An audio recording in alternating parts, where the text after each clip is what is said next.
Congratulations on the purchase of your new Gemma-based light-up pendant from Blue Moon Designs. This video will show you how to plug in the pendant to charge the battery as well as reprogram it, should you so desire. So on this case, this is the back of the pendant. So when you take the magnetic little locket off, you can see the chip here. This particular style of chip has an on-off switch, which you can use here. That turns the pendant off. I recommend, in addition to turning the pendant off, you want to leave the battery unplugged if you're storing the pendant, because somehow the chip will still drain the battery even if the chip is turned off.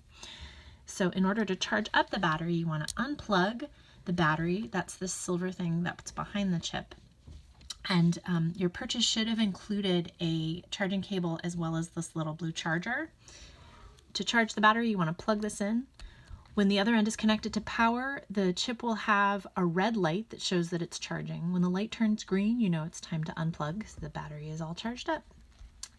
When you want to reprogram the chip, you're going to use this connector here. That's the mini USB connector. So you can use the same cable that came with the purchase in order to reprogram the chip. You can plug that in here, and that's going to get the chip to talk to your computer for reprogramming. Also, if you wanted to incorporate sensors or other items, there are a few of these pads available if you are so inclined and are tech savvy enough to make it happen. So that should answer all your questions about how to play with and enjoy your new pendant.